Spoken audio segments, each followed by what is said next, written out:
नमस्कार। Prime debate में आप सभी का बहुत बहुत स्वागत है। मैं ब्रजेश मिश्रा हूं। प्राइम डिबेट में आज बात करेंगे कि किस तरह से पीआर कंपनियां अब लोकतांत्रिक ढांचे में सरकार बनवाने में बड़ी भूमिका तय कर रही हैं। यानी ये कंपनियां भाड़े पर पार्टियों का प्रचार कर रही हैं और पीआर कंपनी वाले अब सरकार बनवाएंगे। प्रशांत किशोर पटना से अब दिल्ली के रास्ते पर हैं और अब प्रशांत किशोर जनता दल यूनाइटेड नहीं बल्कि कांग्रेस का प्रचार करवाएंगे। कांग्रेस उत्तर प्रदेश में कैसे चुनाव लड़े ये प्रशांत किशोर तय करेंगे। प्रशांत किशोर वो शख्स हैं जिन्होंने मोदी को 2014 और फिर 2015 में नीतीश कुमार को बिहार के विधानसभा चुनाव में बड़ी जीत दिलवाने में भूमिका अदा की और रणनीतिकार प्रमुख तौर पर रहे। किस तरह से चुनाव लड़ा जाए, कैसे प्रचार किया जाए, किन मुद्दों को उठाया जाए, जनता के बीच किस तरह से अपना प्रेजेंटेशन दिया जाए, इस बात के लिए प्रशांत किशोर जाने जाते हैं। लेकिन तस्वीर का एक पहलू दूसरा भी है। अखिलेश ने इस पर मास्टर दांव चला और उन्होंने बराक ओबामा के चुनाव प्रचार करने वाले गेराल्ड ऑस्टिन, बहुत कम लोग इनका नाम जानते होंगे, लेकिन बराक ओबामा का चुनाव प्रचार का पूरा प्रबंधन, कैसे बराक ओबामा ने चुनाव लड़ा, क्या उनकी शैली रही है, कैसे प्रचार प्रसार किया गया, सारा काम गेराल्ड ऑस्टिन ने देखा। गेराल्ड ऑस्टिन पिछले वर्ष अखिलेश यादव से एक लंबी मुलाकात की और 3 घंटे तक चली इस मुलाकात में एक स्ट्रेटजी तय की गई कि समाजवादी पार्टी उत्तर प्रदेश में विधानसभा का चुनाव किन मुद्दों पर किस तरह से और कैसे जनता के बीच जाए। भारतीय जनता पार्टी ने अभी अपना रणनीतिकार फाइनल नहीं किया है, लेकिन अब ये बात तय हो गई कि अब देश भर में चुनाव और खासतौर पर उत्तर प्रदेश में बहुत हाई वोल्टेज का चुनाव होने जा रहा है। एक तरफ गेराल्ड ऑस्टिन होंगे, दूसरी तरफ प्रशांत किशोर होंगे। बीजेपी भी अपना पत्ता अभी खोली नहीं है, शायद वो भी कोई इंग्लैंड या कहीं और से भी खोज कर लाएंगे जैसी कि परंपरा रही है। तो क्या पीआर कंपनियां देश में लोकतंत्र में जनता के बीच क्या भूमिका हो वो तय करेंगी? क्या हमारा देश इस बात के लिए लोकतांत्रिक ढांचा तैयार है? खास चर्चा इस विषय पर 4 महत्वपूर्ण मेहमान मेरे साथ आज स्टूडियो में मौजूद हैं, जिसमें कांग्रेस नेता ओंकारनाथ सिंह मेरे साथ स्टूडियो में विशेष रूप से मौजूद हैं, कांग्रेस के प्रदेश महासचिव भी हैं। मेरे साथ दीपक मिश्रा मौजूद हैं, समाजवादी पार्टी के वरिष्ठ नेता हैं और उत्तर प्रदेश के बहुत जाने माने पत्रकार और राजनीतिक विश्लेषक सुभाष मिश्र मेरे साथ स्टूडियो में मौजूद हैं। और मेरे साथ मौजूद हैं भारतीय जनता पार्टी से वरिष्ठ नेता मोहसिन रजा। बहुत बहुत स्वागत आप चारों का। ओंकारनाथ सिंह जी, सबसे पहले तो मैं आपसे ही शुरू करना चाहूँगा। अच्छा, क्या लग गया आपको कि प्रशांत किशोर आपको उत्तर प्रदेश में चुनाव जितवा देंगे? देखिए, उत्तर प्रदेश में कांग्रेस जो है वो चुनाव लड़ने के लिए बहुत गंभीर है और इसके लिए बहुत दिनों से प्रयास कर रही है।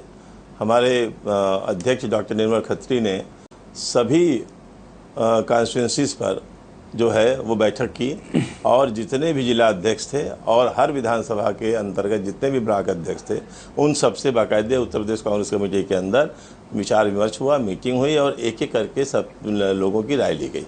और इसके बाद फिर दिल्ली के अंदर एक बैठक हुई आज, जिसमें कि ये जो बड़े नेता थे वो गए और उन्होंने ये तय किया भाई क्या करना चाहिए क्या नहीं करना चाहिए। नहीं, मेरा सवाल आपसे देखिए जो है मैं उस पर आपसे किशोर जी की बात कर रहे हैं, अभी मुझे इसकी जानकारी नहीं है, आपके पास जानकारी हो तो हो लेकिन हमारे पास कोई जानकारी नहीं है कि प्रशांत किशोर जी उत्तर प्रदेश कांग्रेस मोदी को पीएम बनाने वाला चाणक्य अब बनेगा कांग्रेस की ढाल।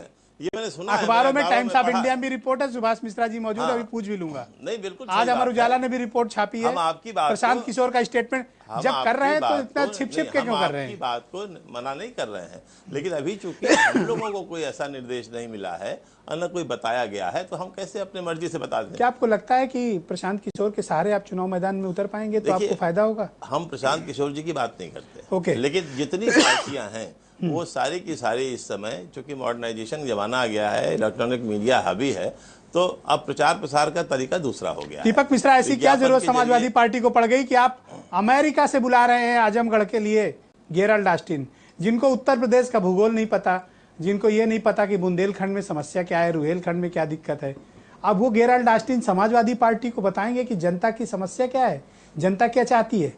मुझे थोड़ा अजीब सा लग रहा है, आपको नहीं लग रहा है? देखिए, ये अजीब तो बात है, ये सही है कि आप एक्सेप्ट कर रहे हैं, अजीब सी बात है, लेकिन एक बुनियादी अंतर है। प्रशांत किशोर और ऑस्टिन गेराल्ड में एक बुनियादी अंतर है। कोई भी राजनीतिक दल, उसके कार्यकर्ता की जो वैचारिक पृष्ठभूमि होती है उसको नकारा नहीं जा सकता। उसका वही महत्व होता है जो तने में जड़ का होता है। मैं अपनी बात को पूरी तरह से दोहरा दूं कि अपने ही सूरज से अपना सवेरा आता है। कोई भी सरकार, क्या पीआर कंपनियां इस देश में, आप तो बड़े इंटेलेक्चुअल आदमी, क्या पीआर कंपनियां सरकार बनाएंगी? बिल्कुल नहीं, कभी नहीं बनाने की। तो क्यों गेराल्ड ऑस्टिन बुला रहे हो भाई? एक मीडिया हाइप है जो ये बात कह रहा है। अब नीतीश कुमार को माइनस कर दिए तो प्रशांत किशोर एमएलए का चुनाव लड़के जीत जाते क्या? वाह। एक चीज और, दूसरी बात मैं आपको फिर कह रहा हूं, एक मन गया कि नीतीश थोड़ा जी गेरल्ड ऑस्टिन के बारे में भी यही बात कह रहे थे। मैंने कहा ना कि राजनीतिक दल की वैचारिक पृष्ठभूमि देखनी चाहिए।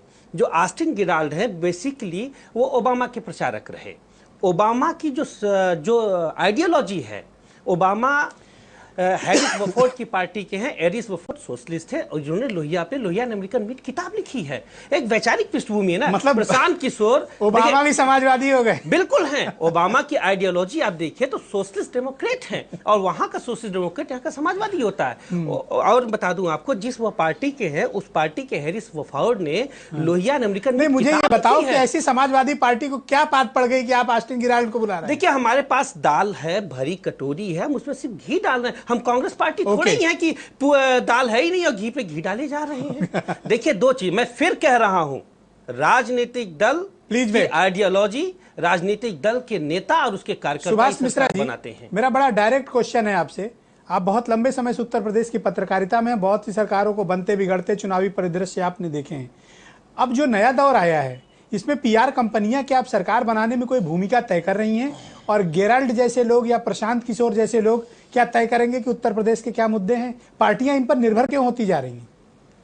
देखिए, आपने एक बड़ा बढ़िया प्रश्न किया कि पार्टियां इन पर निर्भर क्यों होती जा रही। अगर आप भारतीय जितनी देश की बड़ी पॉलिटिकल पार्टीज हैं, बीजेपी को देख लीजिए, कांग्रेस को देख लीजिए, इन लोगों में धीरे धीरे विचारधारा का अभाव होता जा रहा है। यही कारण है कि ये लोग अब अपने नेता को ब्रांड और प्रोडक्ट के रूप में मार्केट में बेचना चाहते हैं। ये सबसे पहले अगर आप देखें, नरेंद्र मोदी ने अभी आप प्रधानमंत्री पद के लिए नहीं, जब वो चीफ मिनिस्टर थे तभी भी उन्होंने एक एप्को नाम की अमेरिकन एजेंसी को हायर किया और अपनी ब्रांड स्टैब्लिश किया।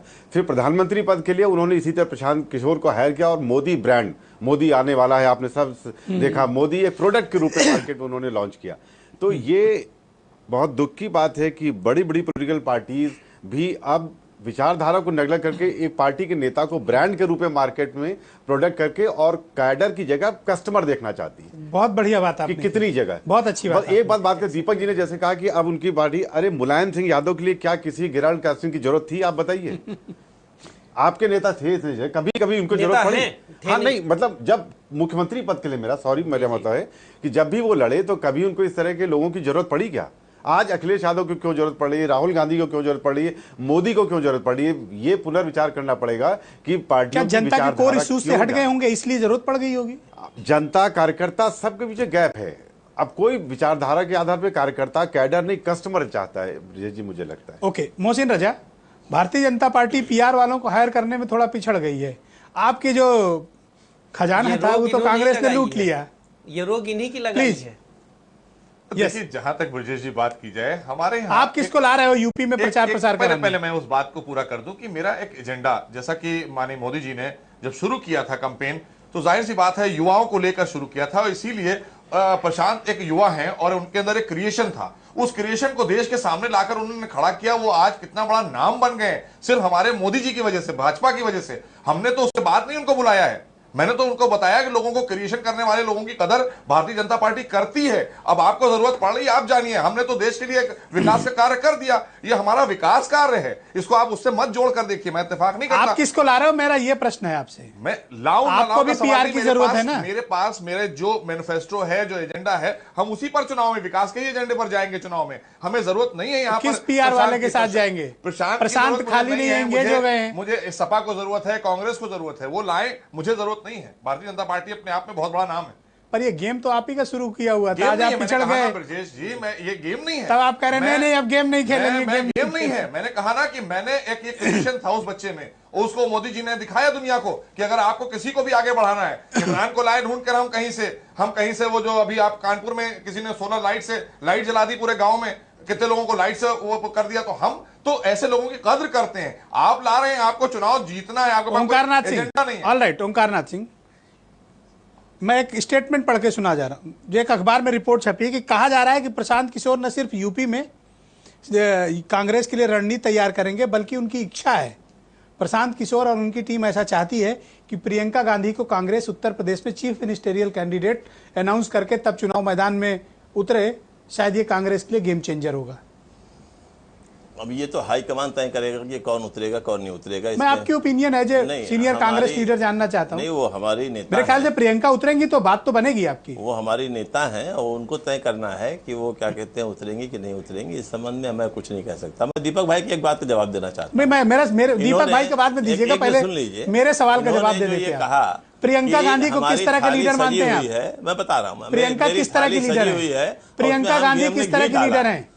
मेरी बात सुनिए। प्रियंका गांधी किस तरह की लीडर है? अच्छी नेता है, चमत्कारी हैं? बिल्कुल चमत्कारी है। अगर वो आपके साथ खड़ी होती है तो क्या आपको लगता है गेम चेंज होगा? नहीं, वो हम लोग के साथ तो खड़ी ही है, खड़ी होने के क्या मतलब? नहीं, पर रायबरेली से नहीं निकलती है ना। अब ये तो उन्हीं को डिसाइड करना है ना, उनको डिसाइड करना है, हमारे लीडरशिप को डिसाइड भाई करना है। उत्तर इसमें प्रदेश हम में लोग क्या बोल 75 जिले हैं, सिर्फ रायबरेली अमेठी दिखती है। 73 इसमें हम 73 नहीं- पर अगर वो कृपा करें तो शायद आप लोग के दुर्दिन खत्म हो नहीं, जाए। इसमें हम कुछ नहीं बोल सकते। उन फैसला उन्हीं को लेना है, उसमें हम लोगों का कोई मतलब पर ये नहीं। तो मानते हैं ना कि प्रियंका करिश्माई है और आपकी मृत पड़ चुकी कांग्रेस को थोड़ा नई जान दे सकती है। नहीं, यही मैं बताना चाह रहा हूँ जो आप ये कह रहे हैं। अभी दीपक भाई ने वही बात कही कि हमारी तो थाली सजी हुई है, इसमें घी डालने का काम खाली हम कर रहे हैं। इनको ये बता दें कि एक चने की दाल बनती है जिसमें 1 किलो चने में 3 किलो घी पड़ता है। ये और रेसिपी 10 बाद में किलो प्याज बताइएगा। पड़ता है। रेसिपी बाद में तो ये बताइएगा। बता रहा हूँ, ये रेसिपी नहीं तो जो कभी कभी घी जो है वो छोटी थाली में भी बड़ा अच्छा और सुगंधित हो जाता है और बड़ा फैल जाता है। कांग्रेस तो केवल ये भूल घी जाइए पिएगी। कि कांग्रेस जो है वो बंद होने वाली है। कांग्रेस बंद नहीं केवल होने घी वाली पीती है। और आप माने और चाहे ना जानते माने, हैं लोग आप लोग इसको घी नोट पीते कर हो। लीजिए Yes, ब्रजेश जी। अब we know it. 2017 में कांग्रेस की सरकार बनेगी। हंसिए, खूब हंसिए, खूब मजाक कीजिए, लेकिन इस नहीं, मैं नोट हंस कर नहीं रहा। लीजिए, अब आपके कहने 2017 की के स्टाइल चुनाव पे के मुझे बाद थोड़ा मैं आऊंगा, प्लीज डोंट आऊंगा माइंड आपके पास। नहीं, मैं ये कह रहा हूँ कि आपके पास क्या सभी सीटों पर लड़ने वाले व्यक्ति मौजूद हैं जिनको आपको लगता है सीरियस ये कैंडिडेट? आप देखिएगा, जब हमारे कैंडिडेट डिक्लेयर होंगे तो आप अंदाज कर लीजिएगा। नहीं, आप जितने जोश अभी के साथ कुछ कह नहीं रहे हैं, बता सकते appreciate। हैं। पर मुझे लगता है कि जोश अगर- से ही समझ जाइए कि कुछ तो है। नहीं, ये तो है, मुझे लगता है कि प्रियंका को ला रहे हैं आप लोग। अब जो भी हो ये समय बताएगा क्या है। दीपक मिश्रा अगर प्रियंका गांधी मैदान में आती है तो आपके लिए तो बड़ी मुसीबत कोई होगी, निर्णय दे सके। क्योंकि सी इज यूथ आइकॉन और कांग्रेस की वो करिश्माई नेता हैं। और जैसा कि अभी बता रहे थे कि चमत्कारी हैं कौन? प्रियंका गांधी। ये कौन है? इनका क्या पॉलिटिकल इतिहास है? कौन सी क्रांति ये अरे कर ऐसा दी? मत बोलिए। अरे मैं बोल रहा हूँ ना, मैं आपसे पूछ रहा हूँ, मैं भाई अपने कांग्रेस प्रवक्ता से उन्हीं से रहा हूँ, पूछ लो आप। इन्होंने कौन सा आंदोलन कर दिया? 4 दशक वो पार कर चुकी, 40 साल की है, कोई तो मूवमेंट उनके नाम होगा। ठीक है, वो बहुत करेंगी, 2 विधानसभा जिता देंगी। वो तो इतनी स्वार्थी हैं कि उन्हें पूरे कांग्रेस के नाम पे अपना एक भाई नजर आता है और एक मां नजर आती हैं। आगे बढ़िए, पूरे कांग्रेस को पूरा परिवार परेशान हो रहे हैं मानिए, आप जैसे भाई। हमारे दोनों यहाँ बात आप ही नहीं, कह रहे हैं। हमारे यहाँ देखिए, लेकिन मिश्रा जी दोनों बात आप ही कह रहे हैं।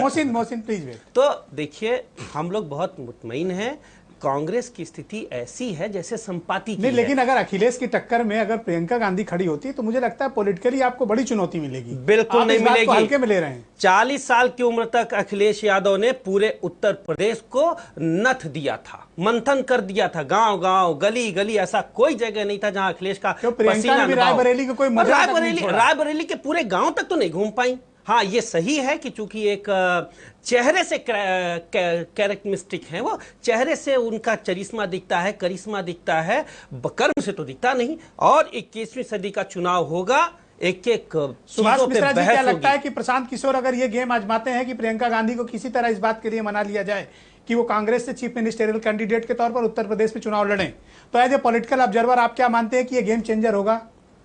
देखिए, पहली बात तो मुझे लगता नहीं कि कांग्रेस प्रियंका गांधी पे उत्तर प्रदेश के चुनाव में कोई दांव लगाने वाली है, क्योंकि कांग्रेस की जो स्थिति आप देख रहे हैं 89 के बाद से लगभग 26-28 मैं संभावनाओं पर विचार कर रहा हूं। लेकिन बहुत मुश्किल है ब्रजेश। मैं फिर बात कहूंगा क्योंकि कांग्रेस में ऑलरेडी 2 पावर सेंटर हैं, पार्टी अंदर से डिवाइडेड है, एक राहुल गांधी के रूप में, सोनिया। तीसरा पावर सेंटर अगर कर देंगे उसमें राहुल के जो कुछ भी अभी राहुल का ऑरा बना है वो और खत्म हो जाएगा प्रियंका गांधी के आने से, क्योंकि उनके बारे में कहा जाता बड़ा एक नेचुरल स्पॉन्टेनियस पॉलिटिशियन है।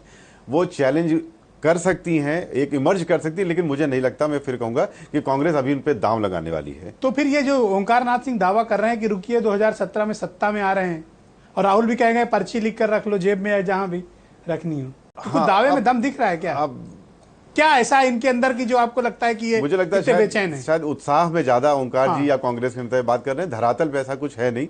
25-28 साल से उनके लगभग 300 कॉन्स्टिट्यूंसी में ना एमएलए है ना एक्स एमएलए है, जो उनके पास कैंडिडेट नहीं है। देख रहे हैं वो अलायंस के लिए ढूंढ रहे हैं, कहता हूं तो गुस्सा हो जाते हैं ये लोग। कैंडिडेट नहीं है। कभी कभी वो बीएसपी के पास जाते हैं, 84 में प्लीज, कभी बीएसपी के पास अलायंस के लिए जाते हैं, कभी आरएलडी के पास अजीत सिंह के पास जाते हैं, या कभी जेडीयू के पास जाते हैं। बिहार में आप गए अलायंस किया तो वगैरह वगैरह। मैं ये नहीं कह रहा, अलायंस करना चाहिए हर पार्टी को अपने अपने हिसाब से। ओंकार जी प्लीज वेट कीजिए अपने टर्न का। भारतीय जनता पार्टी ने भी समय समय पर किया, समाजवादी पार्टी ने भी बसपा के साथ समय समय पर करना पड़ता है और करता है। तो मुझे लगता है कि अभी कांग्रेस की लीडरशिप को 2017 में धरातल में कैसी स्थिति है। मैं एक लाइन में आपसे पूछता हूं कि क्या कांग्रेस उत्तर प्रदेश के चुनाव में सीरियस प्लेयर है या नहीं? देखिए, मिशन 2012 फेल हो चुका है, 14 फेल हो चुका है। बहुत उम्मीद तो इनको नेताओं में, अभी राहुल गांधी ने बात कही भी है कि इस वाले चुनाव में नहीं, अगले वाले चुनाव में शायद हम सरकार बनाएंगे। मोहसिन रजा, अगर प्रशांत किशोर प्रियंका गांधी को किसी तरह मना लेते हैं तो आपके लिए तो फिर अच्छे दिन नहीं रहेंगे। नहीं, मुझे नहीं लगता, मुझे कतई भी कांग्रेस से किसी तरह का मुझे कोई बुरे दिन का वो नहीं है, क्योंकि उन्होंने जितने बुरे दिन दिखाने थे भारत को दिखा चुके। अब उनके ही बुरे दिन हैं जो हमेशा कंटिन्यू रहना है, क्योंकि अब उनके पास कोई लीडरशिप नहीं। जैसा कि अभी मिश्रा जी कह रहे थे, लीडरशिप के मामले में आप दो भाई बहन लड़ जाएंगे आपस में तो खत्म ही हो जाएंगे। आप अभी जैसे मिश्रा जी ने एक बात कही, मैं मिश्रा जी की बात पर आना चाहता हूं कि उन्होंने कहा कि ये दो भाई बहन हैं, बड़े स्वार्थी हैं। तो माफ कीजिएगा, मुझे बहुत भरे मन से मैं कह रहा हूं, ठीक है, लेकिन कहीं ना कहीं आपकी पार्टी का भी वही इतिहास है कि आपके यहां भी जो पार्टी का नेतृत्व है उसको सिर्फ अपना परिवार दिखता है और बाकी लोग दिखाई नहीं देते हैं, इसलिए आपका उनका तालमेल भी अच्छा रहता है हमेशा। मैं इसका प्रत्युत्तर नहीं, मैं आ रहा हूं, आप प्रत्युत्तर दे दीजिए। भारतीय जनता पार्टी बहुत बढ़ चढ़कर बात कर रही है कि उसके पास बड़ी लीडरशिप है। मोहसिन रजा, क्या आप मुझे बताओगे कि उत्तर प्रदेश में कौन ऐसा रीजनल लीडर बचा है आपके पास जिसको आप आगे करके, जिसको फेस बनाकर आप उत्तर प्रदेश में चुनाव लड़ सकें? आपकी पार्टी ने उत्तर प्रदेश में रीजनल लीडरशिप को तबाह बर्बाद करके बर्फ में लगा दिया है। आज कोई ऐसा फेस नहीं है आपके पास जिसके दम पर आप यूपी चुनाव जा सकें, और आप उंगली किस पे उठाते हैं? समाजवादी पार्टी पे, कांग्रेस पे, सब पर इल्जाम लगाते हैं। जरा अपना घर भी अगर पलट कर देखते ना तो शायद आपको अच्छे से अपनी तस्वीर पता चलती। नहीं ब्रजेश जी, ऐसा नहीं है। आप जैसा सोच रहे हैं, जिस तरह की आपकी सोच है, ठीक है, आप एक अपने व्यूज दे रहे हैं, आप जो भी बात देख रहे हैं बता एक रहे हैं। नाम बताओ किसके नाम पर चुनाव लड़ने जाओगे यूपी में? हमारे यहाँ फिर मैंने कहा ना, कौन है आपके हमारा जो राष्ट्रीय नेतृत्व जो हमारे राष्ट्रीय कार्यकारिणी जो तय करेगी, नाम बहुत है हमारे पास, सिर्फ एक नाम बहुत है हमारे पास, हमें एक नाम बता रहा हूँ आपके पास, मेरे पास नामों की भरमार है। जिस दिन आपके पास नाम आएगा सब सामने आ जाएगा, क्योंकि भाजपा अपने आप में एक बहुत बड़ा खुद नाम है, जिसके पीछे लगा देंगे भाजपा वही नाम है। क्या बात है, आपके पास मोदी के अलावा कोई नहीं है। आपको मैंने प्रधानी के चुनाव में भी आप उस बात को लेकर जा रहे हैं, वो बात ठीक है, लेकिन भाजपा आपको प्रधानी के चुनाव में भी चाहिए और पार्लियामेंट के चुनाव में भी चाहिए। मोदी ही सिर्फ आपके पास है। आप जी ओंकार नाथ सिंह, अगर प्रशांत किशोर को आप लोग हायर कर रहे हैं, कोई रणनीति बना रहे हैं, तो इसको सबके साथ साझा करने में कोई परेशानी है आपको? देखिए, रणनीति कभी साझा नहीं की जाती है। रणनीति बनाने के बाद उस पर क्रियान्वयन किया जाता है और फिर आगे वाले पक्ष को जो है, ये टोना टोटका तो नहीं मानते कि प्रशांत किशोर जहां जाते हैं वो जीत जाता है? कुछ ऐसा टोटका तो नहीं है जिससे गलतफहमी आपको हो गई कि आप सत्ता में आ रहे हैं? हर आदमी अच्छे को पकड़ना चाहता है। हाँ। और जो चलो स्वीकार कर लिया भाई इन्होंने नहीं कि पकड़ लिया। आप समझे नहीं, मैं जो कह रहा हूँ, हर आदमी बेस्ट लेना चाहता है। और अगर मान लीजिए कोई पीआर एजेंसी लेंगे तो अच्छी एजेंसी है, अगर मान लीजिए उनसे बात हो रही है तो इसमें कोई बुरी बात नहीं है। लेकिन अभी हम लोग के पास कोई भी संदेश नहीं आया है कि प्रशांत किशोर। नहीं, मैं समझ सकता हूँ, क्योंकि ग्राउंड की कांग्रेस को कोई जानकारी रहती नहीं है, तो अब आपको पीआर कंपनी तो हायर करनी पड़ेगी। अब ये तो बीजेपी के लिए भी आप कह सकते थे, ये तो बहुत से लोगों के लिए आप कह सकते थे। ओके, दीपक मिश्रा, 20 सेकंड इस मामले में आपकी फाइनल ओपिनियन। देखिए, मैं पहले स्पष्ट कर दूं, जो हमारे भाई मोहसिन रजा जी ने कहा ये सही है। हमारे यहाँ परिवारवाद है, हम वसुधैव कुटुंबकम में यकीन रखते हैं। पूरा उत्तर प्रदेश, पूरा देश हमारा परिवार है। मैं मुट्ठी खींच के बड़ी जिम्मेदारी से कहता हूं कि शिवपाल सिंह यादव जितने अखिलेश के चाचा हैं उतने मेरे चाचा हैं।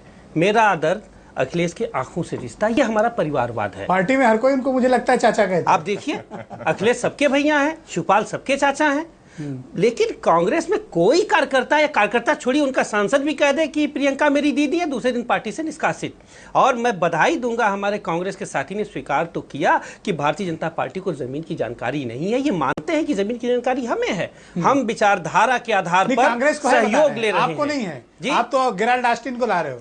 नहीं, हम विचारधारा के आधार पे ला रहे हैं ना। लोहिया ने अमेरिका में आंदोलन किया, मैं खुद अभी ट्यूनीशिया में गिरफ्तार रहा, तो हम सोशलिस्टों का तो वैचारिक आदान प्रदान तो सदियों पुराना है, इसमें कोई नई बात नहीं है। मुझे श्रीलंका की पार्टी ने बुलाया था, मैंने उसको वैचारिक राय दी, लोहिया खुद अमेरिका गए थे वहां की सोशलिस्ट पार्टी के आमंत्रण में। तो ये तो सोशलिस्टों की परंपरा नहीं, हम परंपरा का निर्वहन कर रहे अभी हैं। तो प्रदेश लेकिन- चुनौती है, पहले जी, तो वो देख लीजिए, बिल्कुल फिर इंटरनेशनल फोरम पे जाइएगा। चुनौती हमें स्वीकार है और चुनौती हम अभी जीत तो रहे हैं। अभी तो आप इंपोर्ट करके ला रहे हो। एक्सपोर्ट नहीं कर रहे हैं, इंपोर्ट वैचारिक करके ला रहे विनिमय हैं। कर रहे हैं। अंतर है दोनों में। हम लोकतंत्र में ब्रांड नहीं बनाते, हमारा नेता है, ओके। ब्रांड नहीं है। ओके, सुभाष मिश्रा जी, क्या आपको लगता है कि ये पीआर कंपनियां कुछ करिश्मा उत्तर प्रदेश के वोटरों के जरिए कर पाएंगी, या कांग्रेस को कोई भला होगा, या समाजवादी पार्टी अपना कुछ मेकओवर गेराल्ड ऑस्टिन के जरिए कर पाएगी? आपका आकलन क्या कहता है? देखिए, मैं ये कहूँगा कि उत्तर प्रदेश बहुत डिफरेंट पॉलिटिकल टर्फ है ब्रजेश जी। यहाँ पर अगर आप देखें कि कास्ट है, कम्युनल एंगल है, तो बहुत सारी चीज़ें मुझे नहीं लगता यहाँ पर सुशांत किशोर कम से कम इस चुनाव में कोई कांग्रेस को जिंदा करने वाले हैं इस तरह से। ये तो जैसे अभी इन्होंने माना ओंकार जी ने कि नहीं हम पीआर एजेंसी हायर करेंगे, इनका ये एडमिशन की विचारधारा पे नहीं लड़ेंगे, एक एड एजेंसी, एक इमेज मेकर के सहारे लड़ना चाहते हैं। ये बहुत दुख की बात है। तीनों लोग ये बात मान रहे हैं, तीनों लोग ये बात मान रहे हैं, दीपक जी भी मान रहे हैं, ओंकार जी भी मान रहे कंप्लीट तो करने हैं, दीजिए अलग अलग उनको। तरीके से। आप किसी का मुंह मत पकड़ो प्लीज, आप प्लीज वेट, प्लीज उनको बोल, उनको अपनी बात कंप्लीट करने दीजिए। मैं आऊंगा आपके पास, मैं समय दूंगा आपको, समय दूंगा आपको। सफाई आप के लिए बेसब्र मेरा मत भी होइए, वक्त दे दे। बेसब्र मत होइए। नो, आपने कहा कि अच्छी एजेंसी पकड़ने में क्या बुराई है, आपने हाँ, चैनल पे ये कहा। मैंने कहा, मैंने कहा कि अच्छे जैसे पकड़ने तो में आप क्या ये बात बुराई कह सकते है, हैं कि या किसी को आप- पकड़ने में, क्योंकि अब ओके, सिस्टम मोहसिन बदल रजा, गया है। मोहसिन रजा सिस्टम 20 बदल सेकंड गया है। कंप्लीट कीजिए। देखिए, जहां तक बात की जाए, जिस तरह की बातें हो रही हैं, आप सब लोगों ने अपनी अपनी इन्होंने बातें करी हैं। ओंकार सिंह साहब को बहुत बुरा लग रहा है। आप पकड़ रहे हैं ना, आपने, इसका मतलब है कहीं कुछ छूटा हुआ है आपसे। आपने नहीं पकड़ा। आपने कुछ किया नहीं है, आपने आपको नहीं देश की पकड़ा। जनता ने आपने बाहर तो किया है। तो पकड़ा अब था। आपको जरूरत आपने पड़ नहीं रही पकड़ा था, है मोदी जी ने ब्रांडिंग नहीं करने पकड़ा की। था आपके उनको। पास ब्रांड भी नहीं रह गया कोई। गुजरात में अब आपने आपके नहीं पास पकड़ा था, कोई यहाँ नहीं ब्रांड नहीं पकड़ा रह था, गया। क्या बात कर रहे हैं? सरकार भाजपा आप भी तो की वही बनने कर जा रहे रही है हैं। प्रदेश में, ये मैं बता दूं। दुनिया आप वही लिख कर के रख रही है लीजिए भाई। जेब में, ओंकार सिंह साहब, आप आपने जेब में नहीं लिख के पकड़ा, रख लीजिए। मुझे बताइए, भारतीय मोदी जी ने जनता नहीं पकड़ा पार्टी था। सरकार जब बनाएगी मोदी जी ने पकड़ा 2017 तो बढ़िया है। में। ये बात मैं और चैनल दूसरा पर कह आदमी के जा रहा हूँ, सोच रहा है कि इसको दोहराऊंगा भारत ब्रजेश जी से का आके तो बुरा है। 2017 में आपको। नहीं तो क्या आप भी ये- पर्ची लिख के दे रहे हो क्या कि नहीं, आपकी पर्ची नहीं, सरकार मैं बने? उनसे कह रहा हूँ, लिख के रख लीजिए। भारतीय 2017 जनता में हम पार्टी सरकार और बनाएगी विकास के मुद्दे सिर्फ पर। ख्वाब में और कहीं नहीं। ख्वाब के अलावा ये आप कहीं देखिए, सरकार वो नहीं तो बना खैर पाएंगे। समाजवादी पार्टी अब तो एक्सपोज हो चुकी है, उन्हें पता है कि उनका क्या हशर होना है, ये खूब जानते हैं वो। अब जाहिर सी बात है, आपको ये डिफेंड तो कर रहे गलतफहमी हैं। कैसे है कि सत्ता आप ही को मिलेगी? नहीं, बिल्कुल मिलेगी, क्योंकि हम तो कैसे विकास पर मिलेगी? जा रहे हैं। सत्ता में हमने जो विकास किया है, अभी जिस तो तरह कोई का अभी हम पीआर बिल कंपनी लाए भी हैं, नहीं है आपके पास। जिस तरह का ब्रजेश जी हमारी सरकार काम कर रही है, अभी 2 साल में हम बिल्कुल सामने, और जो चीज दिखाई 2 साल में हमने करके, उसका रिजल्ट 17 में ले रहे हैं। बहुत बहुत धन्यवाद ओंकार नाथ सिंह, दीपक मिश्रा, सुभाष मिश्रा, मोहसिन रजा, आप चारों का बहुत बहुत शुक्रिया। क्या पीआर कंपनियां इस देश में सरकार बनाएंगी, इस विषय पर चर्चा में शामिल होने के लिए। इसमें कोई दो राय नहीं है कि इस वक्त पीआर कंपनियों की बहार है। उत्तर प्रदेश में सरकार का चुनाव है, तो जाहिर सी बात है कि पीआर कंपनियों की पौबारा है, करोड़ों अरबों रुपए कमाएंगी। जनता के साथ जिन मुद्दों पर जनता की राय लेनी है, जनता और कैडर को कस्टमर की तरह पेश किया जाएगा। तो आने वाले वक्त में इस लोकतंत्र में किस तरीके से मार्केटिंग, ब्रांडिंग होने जा रही है, आप इसके लिए तैयार रहिएगा, क्योंकि गेराल्ड ऑस्टिन से लेकर प्रशांत किशोर तक कमर कस चुके हैं। रात 11:30 पर पूरी बहस दोबारा से देखिए। बहुत बहुत धन्यवाद।